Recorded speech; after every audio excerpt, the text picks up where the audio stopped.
Well, welcome to the Morning Report. My name is Willie Lawson. I am back from a short break.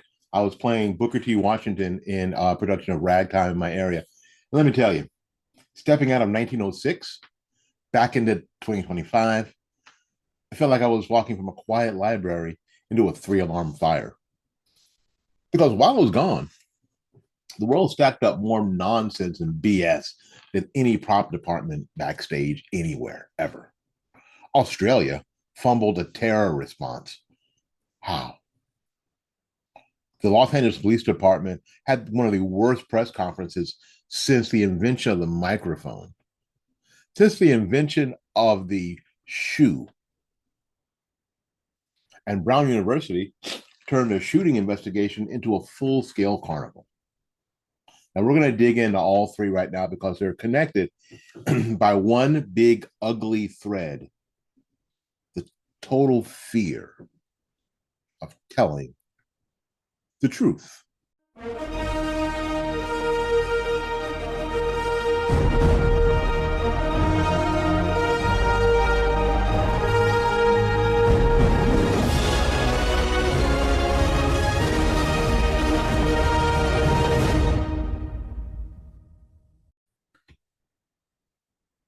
Australia suffered a brutal Islamic terror attack yesterday. A straightforward situation: radical ideology, targeted violence, innocent victims, the kind of thing that leaders are supposed to confront with clarity and courage. But instead, Australia did what Western governments keep freaking doing.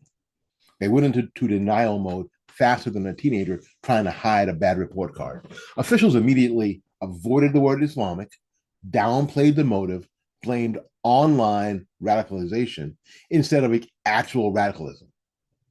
And they lectured their own citizens about tolerance. Every time, this is the playbook: minimize the ideology and maximize the excuses. Leaders worry about offending the terrorist community other than protecting their own. They say things like, we must avoid fueling division, while the attacker literally fueled division with a knife. It's the same song, different verse. Europe does it.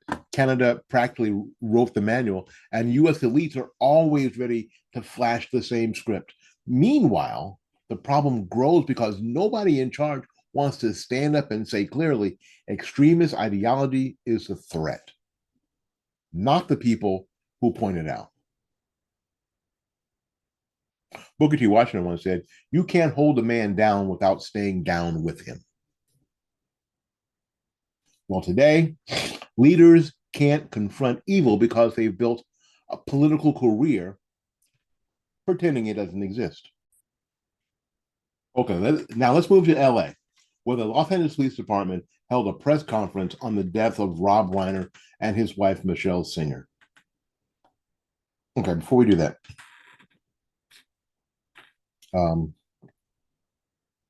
I didn't know about this until a little bit ago. Actually, I was getting up this morning to come do this, and my wife said, "Did you hear about Rob Reiner and his wife?" I said, "No, they were murdered." And I was like, "Wow, really? Wow, it's terrible. It's terrible that they were murdered."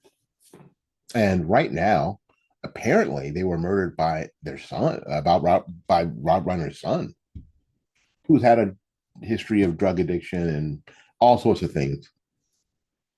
That's the last word, right? That he stabbed them to death.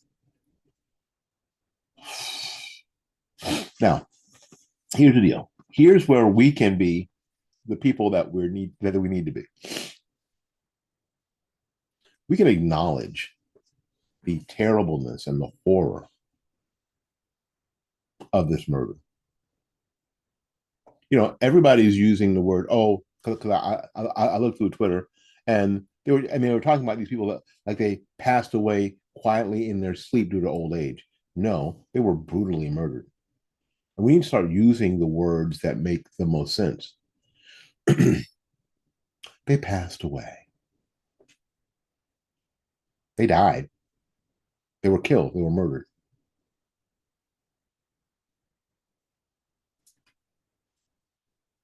And I got to say that I really enjoyed Rob Reiner's work as Michael Stivic in All in the Family, which is where a lot of us met Rob Reiner. And one of my favorite movies is This is Spinal Tap. And if you haven't seen it, I mean, they call it, a cult favorite,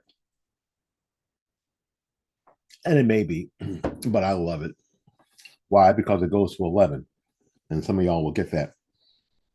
The Princess Bride, and you can go on. I think he did a lot of really great film work. Yes, I do believe that he was stuck in the world of TDS, and that's fine. That was perfectly his right. Perfectly his right. A grown man to be able to decide who he was, who and what he was for politically. That was completely his right. But the way his life was taken, and his wife's life was taken, frankly, nobody deserves that. And we got to be able to, we got to, as Christian conservatives, we got to be able to say that. Nobody deserves that. Anyway, for this press conference, an unmitigated mess. It looked like there was no rehearsal, no communications director, no single agreed upon set of facts, no one speaking with confidence. They contradicted themselves, stumbling through basic details, and behaved like they were scared of their own microphones. And unfortunately, this has become a national trend. Institutions that used to inspire confidence now look like they're run by interns on their first day. It wasn't just sloppy, it was symbolic. The erosion of confidence, the erosion of trust, the fear of saying anything definitive. Don't want to be pinned down. Don't want to say anything definitive. Because when this first happened, the word was that two dead bodies were found in Rob Reiner's house. Now, I can't imagine who they'd be, right? Anyway, authorities are terrified of getting yelled at on social media, so they try to speak in this mushy, flavorless, risk-free language that means absolutely nothing. But when the public sees incompetence at a time of crisis, we lose trust fast. And without trust, there is no society. There's only chaos. And speaking of chaos, let's go to Brown University. This shooting investigation has more twists than a telenovela, except the acting is worse, if you can imagine. Every update contradicts the last one. Suspect descriptions change, the motives change, political narratives jump before the facts were confirmed. Activist groups started using the tragedy as a billboard, which is what they do, and that you got to stop that. Students started protesting before knowing what they were protesting. It's like everybody grabbed a megaphone. It's like everybody grabbed a megaphone before grabbing the truth. And universities have become deathly allergic to clarity. They'd rather manage the vibes than the facts. So you've got an administration more concerned about campus climate than public safety, and politicians more concerned about narratives than victims. This is another example of leadership collapsing under the weight of its own cowardice. Now, so let's tie these stories together. Australia's response to terror, the LAPD's disastrous presser, Brown University's shooting circus. Three places, same problem. The institutions are terrified of telling the truth. Not because they don't know it, because they know that it might offend somebody. Meanwhile, regular folks, the people who work, raise families, keep the country running, are left to deal with the consequences. The world doesn't need more sensitivity. It doesn't need more narrative shaping. It needs leaders who aren't afraid of simple honesty. I might have stepped away to play Booker T for a week, Coming back reminded me